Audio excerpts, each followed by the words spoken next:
పిత పుత్ర పవిత్రాత్మ నామమున ఆమేన్. ప్రియ స్నేహితులారా, ఈనాడు యోహాను సువార్త 12వ అధ్యాయం 1వ వచనం నుండి 3వ వచనం వరకు చదువుకుందాం. పాస్కా పండుగకు 6 దినముల ముందుగా యేసు బెతానియాకు వచ్చెను. అది మృతులలో నుండి లేపబడిన లాజరు గ్రామం. అక్కడ యేసుకు విందు చేయబడెను. మార్తమ్మ పరిచర్యలు చేయుచుండెను, లాజరు పంక్తిలో కూర్చుండెను. అప్పుడు మరియమ్మ విలువైన స్వచ్ఛమైన జటామాంసి పరిమళ ద్రవ్యమును సేరున్నర తెచ్చి యేసు పాదములను అభిషేకించి తన వెంట్రుకలతో తుడచెను.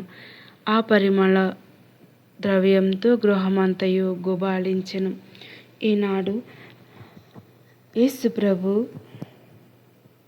పాదములను కడిగిన స్త్రీ గురించి తెలుసుకుందాం. యోహాను సువార్త 12వ అధ్యాయం 1వ వచనం నుండి 11వ వచనంలో చెప్పబడిన ఈ సంఘటన ఎంతో ఆత్మీయమైనది మరియు లోతైన అర్థాన్ని కలిగి ఉంది. ఈ వచనాల్లో యేసు ప్రభు బెతానియా గ్రామానికి వచ్చి తన స్నేహితుడైన లాజరస్ ఇంటికి వెళ్తాడు.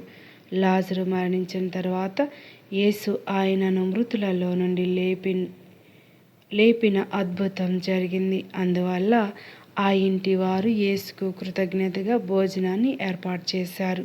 ఆ ఇంటిలో లాజరు సోదరీమణులైన మార్తా, మేరీ ఆఫ్ బెతనీ ఉన్నారు.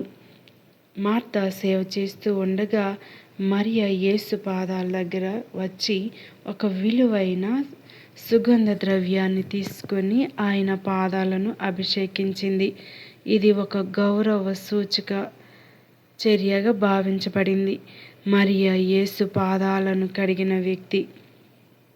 ఆమె ఎంతో ప్రేమతో, వినయంతో యేసు పాదాలపై ఖరీదైన జటామాంసిని పోసి తన జుట్టుతో ఆయన పాదములను తుడిచింది. ఇది ఆమె యేసుపై ఉన్న గాఢమైన భక్తి మరియు కృతజ్ఞతను తెలియజేస్తుంది.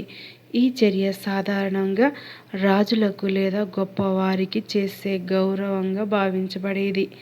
యేసు లాజరు ఇంటికి ఎందుకు వెళ్ళాడు అంటే ఆయనకు కుటుంబంతో ఆత్మీయ సంబంధం ఉంది. లాజరు, మార్తా, మరియ యేసుకు ప్రియమైన వారు. ముఖ్యంగా లాజరును మృతులలో నుండి లేపిన తరువాత ఆ కుటుంబంతో ఆయన బంధం మరింత బలపడింది. అలాగే ఆయన తన శిలువ మరణానికి ముందు చివరి రోజుల్లో ఆ ఇంటిని సందర్శించారు. అంతేకాదు, ఆ సందర్భంలో అక్కడ భోజనం జరుగుతూ ఉండగా లాజరు కూడా యేసుతో కలిసి కూర్చున్నాడు. ఇది యేసు చేసిన అద్భుతానికి ప్రత్యక్ష సాక్ష్యం. అందువల్ల చాలామంది యూదులు అక్కడికి వచ్చి యేసును మాత్రమే కాకుండా లాజరును కూడా చూడాలని కోరుకున్నారు. కానీ ఆ సమయంలో యూదా ఇస్కరియోతు అనే శిష్యుడు మరియ చేసిన పనిని విమర్శించాడు. ఆ సుగంధ ద్రవ్యాన్ని అమ్మి పేదలకు ఇవ్వవచ్చు అన్నాడు. కానీ అతని ఉద్దేశం నిజంగా పేదల కోసం కాదు, తన స్వార్థం కోసం అని బైబిల్ చెప్తుంది. దీనికి యేసు సమాధానం ఇస్తూ మరియ చేసిన పని తన సమాధి సిద్ధత కోసం అని చెప్పాడు. అంటే తన మరణం సమీపంలో ఉందని సూచించాడు. పేదలు ఎప్పుడు ఉంటారు, కానీ తాను ఎప్పుడు ఉండనని యేసు చెప్పాడు. ఇది ఒక ఆధ్యాత్మిక సత్యాన్ని తెలియజేస్తుంది. మొత్తానికి ఈ సంఘటన మనకు వినయం, ప్రేమ, కృతజ్ఞత మరియు యేసుపై నిజమైన భక్తి ఎలా ఉండాలో నేర్పిస్తుంది. మరియ చేసిన పని మన హృదయంలో యేసుకు ఇవ్వాల్సిన గౌరవాన్ని ప్రతిబింబిస్తుంది. అలాగే యేసు లాజరు ఇంటికి వెళ్ళడం ఆయన మనుషుల పట్ల ఉన్న ప్రేమను తెలియజేస్తూ ఉంది. మేరీ ఆఫ్ బెతనీ యేసు పాదాలను కడిగినది ఒక సాధారణమైన పని కాదు.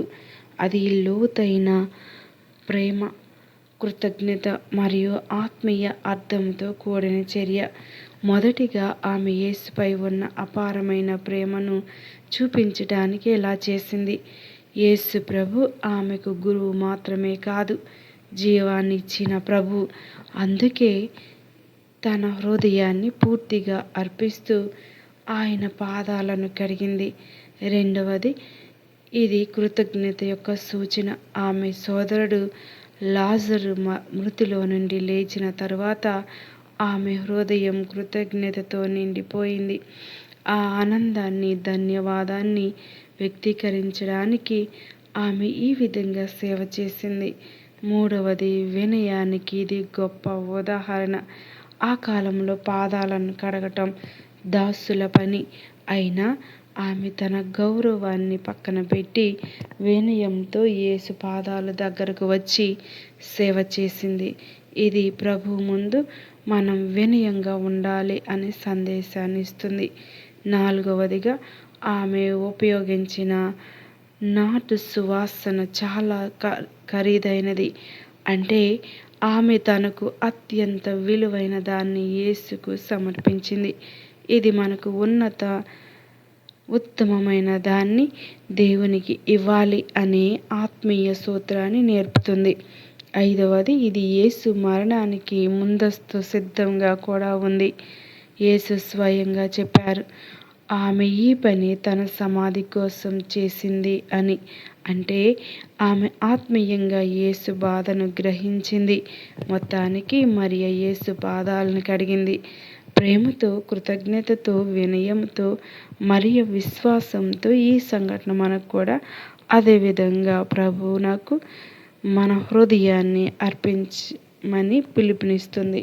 ప్రియ స్నేహితులారా, మరియ ఏ విధంగా ప్రభు యొక్క పాదాలను కడిగి ప్రభువుని గౌరవించి ప్రేమించిందో మనం కూడా అనేక మార్లు మన యొక్క జీవితాన్ని బట్టి, మన పాపాలను బట్టి, మన యొక్క కన్నీటితో దేవుని పాదాల చెంత కన్నీటితో ప్రార్థించమని ఈనాటి యొక్క వాక్యం మనకు సెలవునిస్తూ ఉంది. మరి కన్నీటి ప్రార్థన దేవునికి అతి ప్రియమైనది. ఎందుకనగా కన్నీరు మన యొక్క హృదయంలో ఉన్నటువంటి బాధను తొలగిస్తుంది. కన్నీరు కార్చినప్పుడు దేవుని యొక్క హృదయం సంతోషముతో, ఆనందంతో ఉంటుంది. అంటే మనల్ని ఏడ్పించాలని కాదు, ఆ కన్నీటి ద్వారా మనం పశ్చాత్తాపాన్ని పొందుతాం, పవిత్రులమవుతాం. ఎప్పుడైతే పవిత్రులమవుతామో ప్రభువు మనలోనికి వేంచేసి వస్తారు. అందువల్ల ప్రియ స్నేహితులారా, మన యొక్క కష్టాలను, బాధలను, మన యొక్క జీవిత పరిష్కారం మన ప్రభువే అని గమనించుదాం. పితా, పుత్ర, పవిత్ర